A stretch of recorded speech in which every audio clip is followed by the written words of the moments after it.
Mama ko days na lesbian daughter. Relate na relate ako sa mga kanta. And I'd like to make it public to boy, thank you for all the help sa aking motherhood journey ngayon na pinagkadaanan. Salamat. My question is, Tito Boy, ano mas mahirap? Writing a spiel for a talk show or composing songs? Composing songs. So what was your process in doing that? The process was wild. It was insane. I didn't know what I was doing. But not knowing what I was doing made it easier. And I don't mean to be witty about it. Yung talaga lang, I just wrote the song. Sabi ko parang tulak. And then may bilang pala ito. Meron pala itong verses. Meron pala ito. Sabi ko, kailangan ba mag-rhyme? Kailangan ba, yun lang. Tanong lang ako ng tanong. Malaking tulong si Jerwin. Malaking tulong yung mga tao na kapaligid sa akin. And of course, you didn't know the melody yet on your no, hindi. Nilapatan na lang ng melody. Hindi, oo. Nilapatan na lang. And then, pag nilalapatan nila ng melody, doon kami nag-uusap. Ayan ang handle niya lahat. No, pero yung lingwahe ko, layman's. Bakit hindi lumilipad yung kanta? Gusto ko, umiiyak na ako dito. Gusto ko may kilabot ako dito. Ganun yung lingwahe. Hindi technical.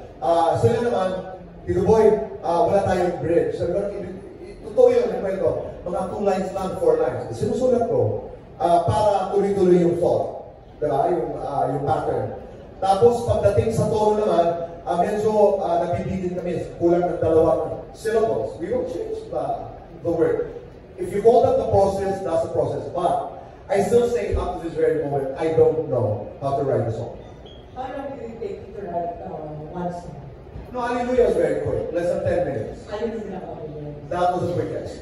Because we had to record the song. Kasi nasabi kasi ni Raven kanina, because I had to say, the truth of the story was, there was another song that she was supposed to do. That was another song. Pero yung sinulat namin ito with a composer, with a musician, siguro mga less than 10 minutes. Pero, dinescribe namin dinescribe ko yung, gusto ko nang mala ganito.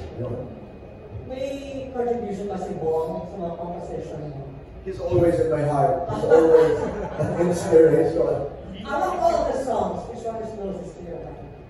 Mahirap yun. It's like, asking who's closest to your heart as a mother. It's very difficult. It's not like a piece of cake that you can actually divide. Diba? Ang love ay buo. Thank you, Daddy. Grabe yung mga namin sa wisdom ni Tito Boy. Nakakamiss. Ayan. And speaking of love, ito, sobrang in love na si Richard Taglicawan of Flying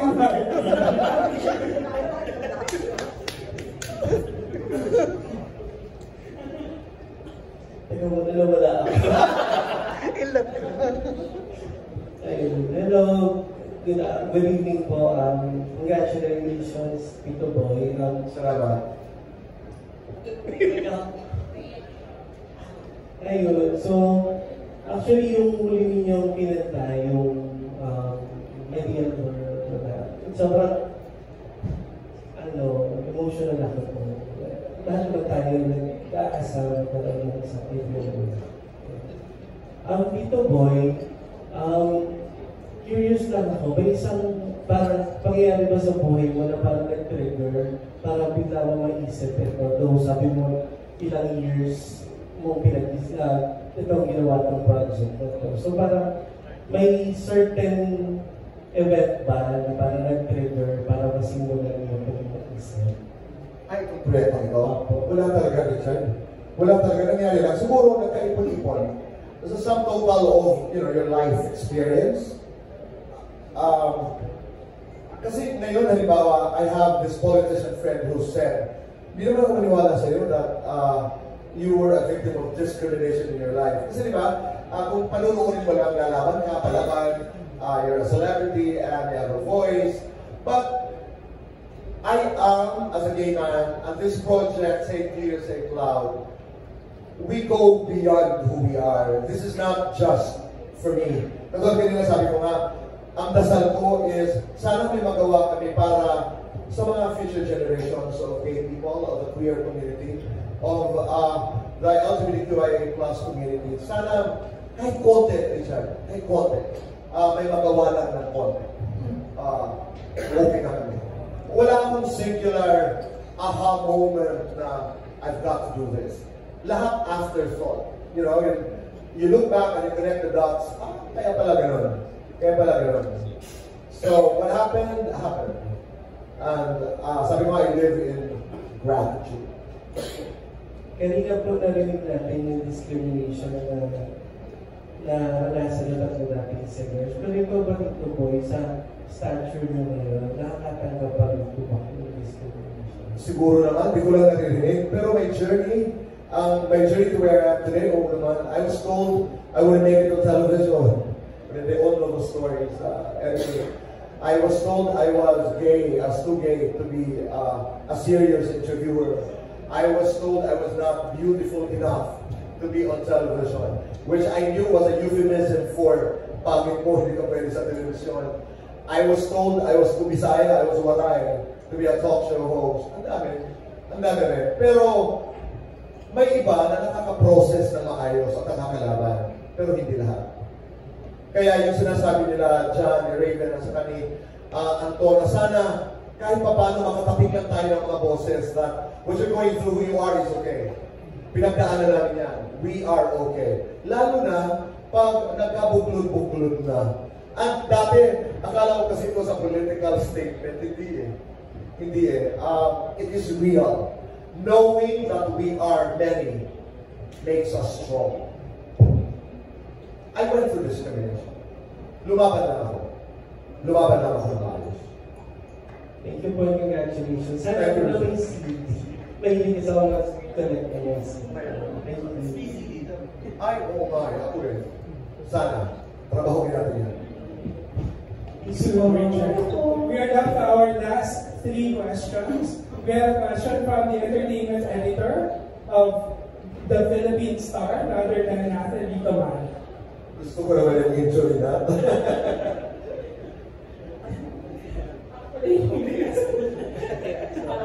First, Sir Boy, congratulations talaga on this project. We had the idea, pero hearing them live, iba pala talaga. We felt that. So, I know na this is also it also is like a love letter to the LGBTQIA+ community. Pero for the general audience who don't identify as LGBT, ano pa yung message mo sa amin?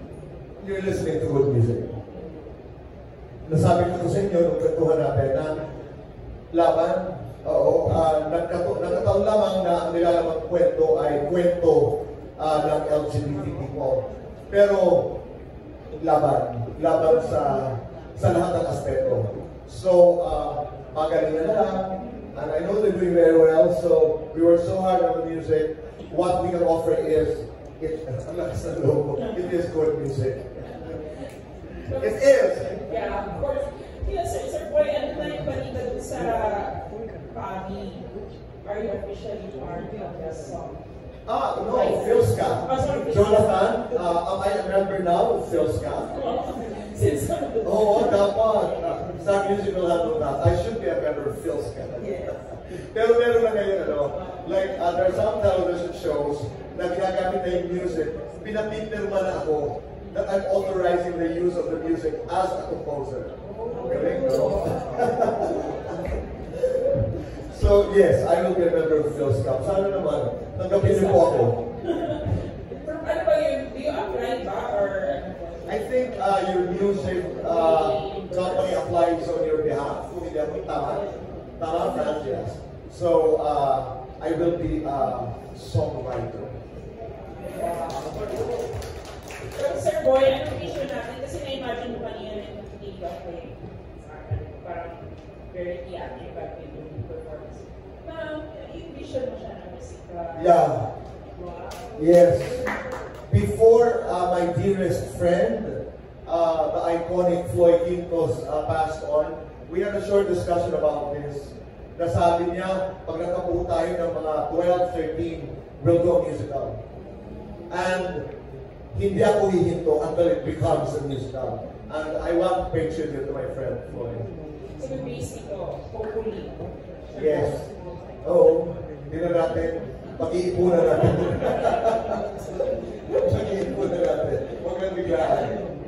So last question ko na lang for RC. someone like Sir Paul as a parang role model. Tsaka sa kanila, talagang champions na kami. Actually, nakasabi ko lang kay Kuya Adol, napanaginipan ko itong moment na to a few seconds ago. Napanaginipan ko na ito. Oh, ulitin natin. Ulitin natin. Sorry.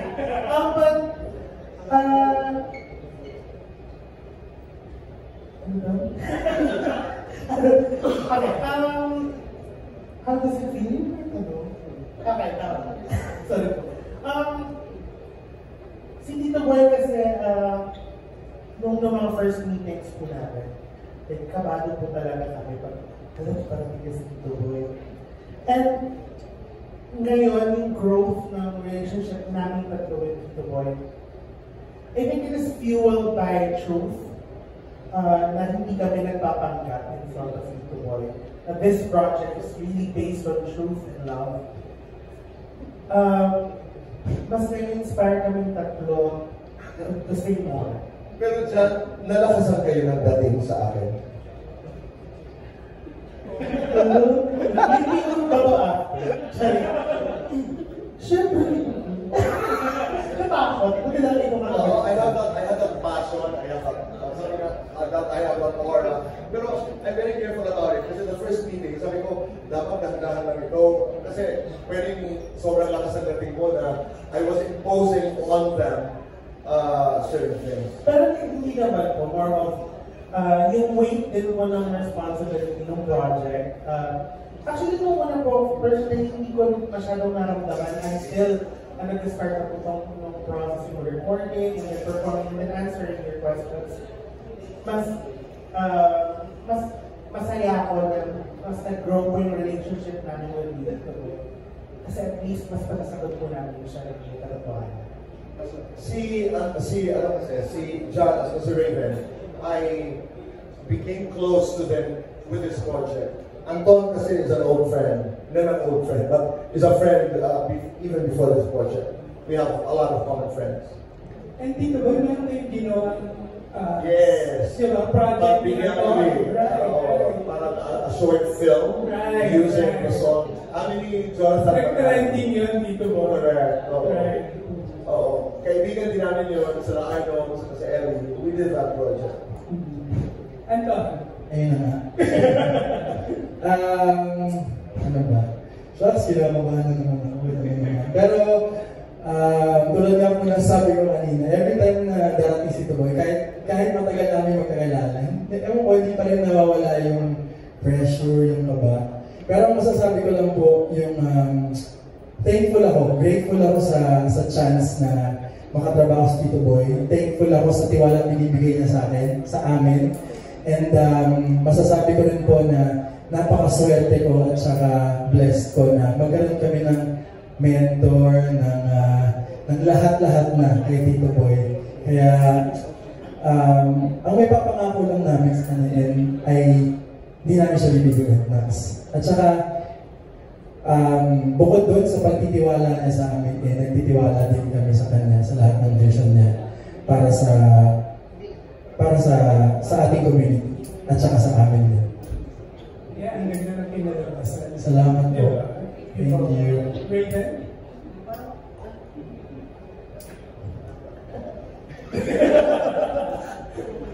Parang safe lang naman po kami ng mga nararamdaman kung andun po yung presence ni Tito Boy.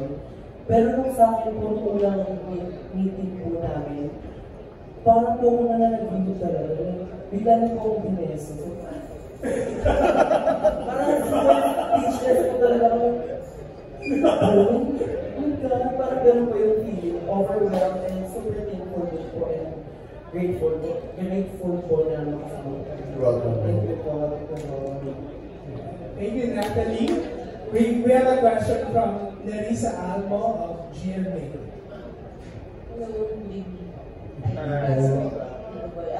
Ang question ko, yung previous chat natin, mention mo na before starting this project, you wanted to form sana a group of LGBT listeners. Ngayon na nangyari na ito, do you think can you say na, safe to say ba na mas maganda yung kinalabasan kasi naging sila Anton, Raven, and Sara yung naging interpreters ng mga songs? Oo naman. Oo naman. You know what's amazing is that when they started to promote the songs, I got text messages from them, from the many who were supposed to be original members. Nakaka-touch yung mga mensahe nila. Ang ganda-ganda ng kinalabasan, yung gano'n. They're part of the journey. At palagay ko hindi nagtatapos. Babalik at babalik kami sa kanila for some of the songs. The question is, mas maganda ba kinalabasan? Yes. Tanggap namin lahat yun, pati sila. Dahil these are some of the best singers.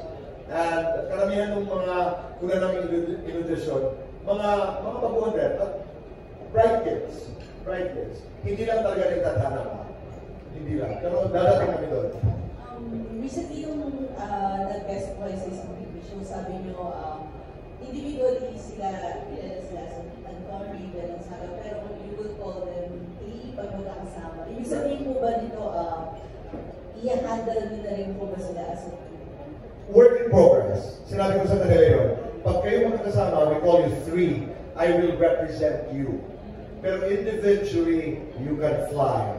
But if you have matters to consult with me, contractually, career-wise, anytime. Nice. Can I get a reaction from the singers? Ang hirap po seryosohin po, hindi pa rin po kami naniniwala. Pero may mga moments po na nagugulat po kami dito ba na pinapangarap kami paano sumagot ng interviews. So, sana po nag-work, nagbunga po yung pero, isa po kasi si Tito Boy sa iconic managers ng entertainment industry. So, the fact na marinig mo yun, super saya po kasi at least you're guided by someone powerful and genuine as Tito Boy. Thank you po, Tito Boy. Thank you. Maraming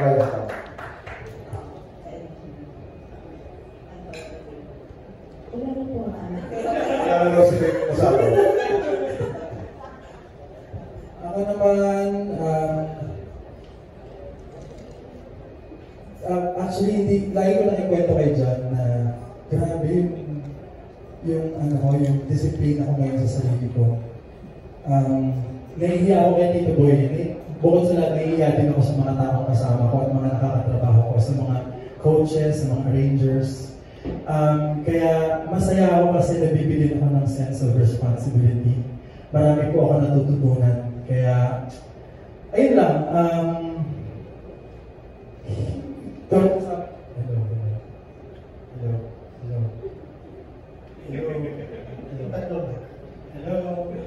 Tulad po ng sabi ko kanina, ano nga sabi ko kanina? Kasi naman yung mic. Anton has a tough schedule because he flies for fun. He's an FA, so may trabaho rin. And that's not an easy life. Thank you, Tito Boy. Tulad nga po ng sabi ko kanina, pagbubutihin ko po para sa kanilang lahat. Ayun po. Siguro next question na, since matatapos na yung Pride Month, with regards to your gender identity or sexual orientation, ano yung proud kayo sa, ano yung may moment ba or may something ba na you're most proud of?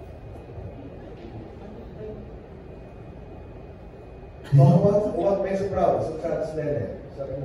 I get to show my trans realness everywhere. Correct, yes. And parang ma-inspire din po yung ibang mga kabataan na katulad ko na, yun tapos sabi ko nung kanina, na parang ma-inspire sila na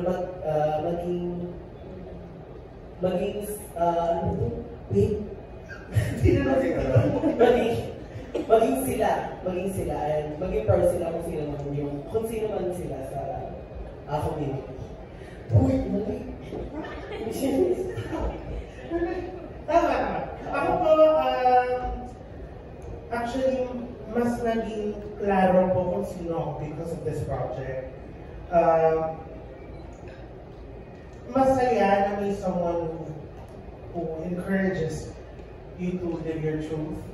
Kunyari, kung may mga damit po namin, masaya na ibang experience na makarinig ka na, oo, bagay yan sa'yo, maganda yan. I mean, angkinin mo lang. Nakabalibago siya sa industry kasi ako siguro po, not just with my identity, but with how I present myself, I am a fat person. And I want to represent people like me. But they can do anything, they can be fierce, they can be beautiful. And the fact na never akong pinagsabihan ni Tito Boy na magpapayat, it's important for my identity. Kasi I'm here now. And naipapakita ko sa mga taong tulad ko, matatabang bakla, na they deserve to be here. Galing mo sumagot?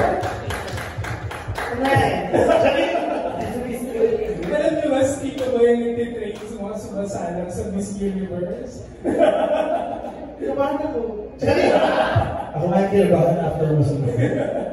Okay, pero ako naman po, proud ako sa lahat ng pinagdaanan ko. Hindi po naging madali yung pinagdaanan ko.